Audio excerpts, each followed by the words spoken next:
I am not suggesting that Trump runs for a third term or suspends elections. The Supreme Court would block both of those moves.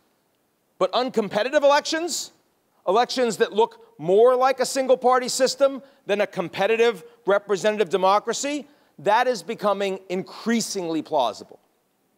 The broader checks on presidential power are now in question. Trump's grip on the Republican Party and the Democratic Party weakness and division means that legislative functions now independently, much less so from the executive.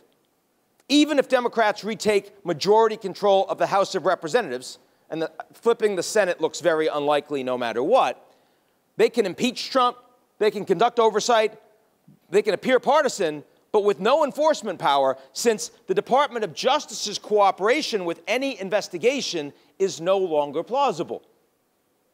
America's judiciary is still independent, but its power pales compared to the executive.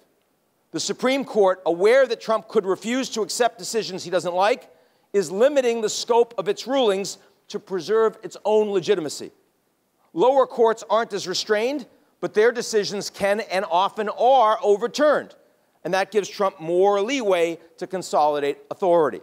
The media, constrained by profit-driven corporate owners, faces pressure from above to avoid antagonizing the White House. Social media is increasingly controlled by Trump's political allies, even more when TikTok becomes sold to the U.S., and in the case of Truth Social, Trump owns it himself. There are still U.S. institutions that can check the president's power. The military stands for professionalism. Its culture continues to prioritize service to the country over loyalty to any individual. The Pentagon's purges of some high-level military officers have made headlines in the U.S., but not like China's of the last week, and they don't undermine the military's core operational integrity. Shifts in political power towards states and cities also offer a buffer. U.S. governors and mayors are largely technocratic. They govern independently of Washington. And Trump's attempts to weaken democratic national powers do not threaten state and city-level governance. Corporate and financial leadership looks weak. They're uncomfortable with political upheaval. They want to avoid political debate while protecting their interests and their shareholders. Most are focusing on regulatory influence over any engagement that could generate political headlines. And then there are the American people themselves. You've seen the 7 million Americans that turned out in thousands of No King protests all over the country this weekend. But remember, Trump was freely and fairly elected in large part because he personally embodied the political and cultural disruption that voters wanted.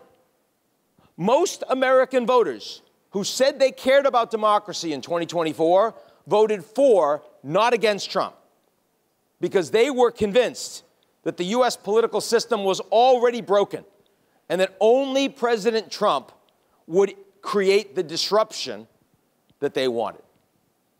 In short, standing in front of you today, the fate of Trump's political revolution remains uncertain. A constitutional crisis before the next elections now looks likely. Possible outcomes of that crisis range from a break from Trump within the Republican Party and the conservative movement towards a sustained political shift towards single-party rule in the United States. Nor can we rule out enormous political chaos, realignment, and violence that the United States has seen historically, certainly in the decades after the Civil War.